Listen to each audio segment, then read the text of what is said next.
தருமை ஜெம்சியின் குடும்ப உறவுகளை இப்போ பார்த்தீங்க அப்படின்னா நம்ம தம்பி கரிகாலனை கிளப்பியாச்சு.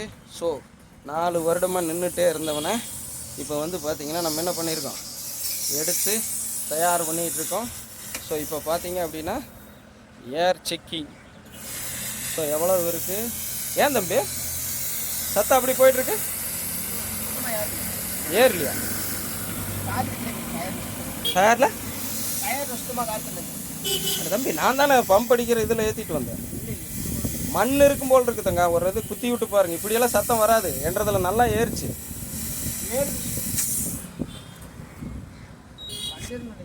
இல்லை தாங்க, இறங்கல, மண் இருக்குது. இப்போ நிற்கிது பாரு, நான் தானே அடித்தேன். நம்மளதெல்லாம் மெயின்டெனன்ஸ் நம்மளுது பக்காவாக இருக்கும் வண்டியோடது. ஏறுது பாரு 26. ஸோ எனதருமை ஜெம்சியின் குடும்ப உறவுகளை நம்மளுக்கு தெரியணும் விஷயம். ஸோ இப்போ பாருங்களேன் என்ன ஆயிருக்கு, மீட்ரு தெரியுதுங்களா, 35 வைக்கிறதுக்கு ஏறாமல் இருந்தது, ரொம்ப நாளாக நிறுத்தி வச்சுருந்தது, இப்போ ஏறுது. ஸோ ஃப்ரண்ட்டு பேக்கு எல்லாம் நம்ம ரெடி பண்ணுறோம், பார்த்துக்குங்க.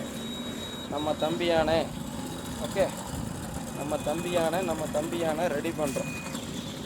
ஸோ நிறுத்தியே இருக்குதுன்னு ஊரிலிருந்து உலகம் வரைக்கும் கேள்வி கேட்டவனுங்களே தெரிஞ்சுக்குங்கடா, ஓட்டுறேன், நானும் கார் ஓட்டுறேன், சரியா? ஒருத்தன் வீழ்ந்துட்டா அவன் நிமிரவே மாட்டான்னு முடிவு பண்ணிடுறீங்க. காலையில் எடுத்து வண்டியை கழுவிட்டு இருக்கிற விற்கிறையான்னு ஒருத்தன் கேட்குறான். என்ன பதில் சொல்கிறது? இங்கே மக்கள் நல்ல மனசு எப்படின்னா, ஒருத்தன் கீழே போயிட்டான் மக்களை, அவன் 2வது நிமிந்தே வரமாட்டான் அப்படின்னு நினச்சிக்கிறாங்க. நான் அப்படி இல்லை மக்களை, வைராக்கியக்காரன், வச்சு செய்கிறேன். இனி எத்தனை நாள் ஓட்டுறேன், என்ன பண்ணுறேன் ஏதுங்கிறத தெளிவாக பாருங்கள். என தருமை ஜெம்சியின் குடும்ப உறவுகளை நான் உங்கள் குரு, உங்கள் பவுனம்மாவுடன் தொடர்ந்து ஆதரவு அளித்தாருங்க. உங்களது ஆதரவே நம்மளது பலம்.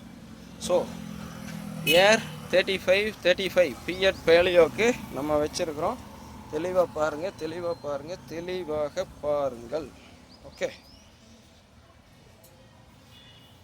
ஸோ வெயிலே நின்னதுனால பெயிண்ட் எல்லாம் பேட் ஆயிடுச்சு. நீ எல்லாம் ரெடி பண்ணி போடணும், எல்லாம் போட்டுக்கலாம் நம்ம, ஓகே.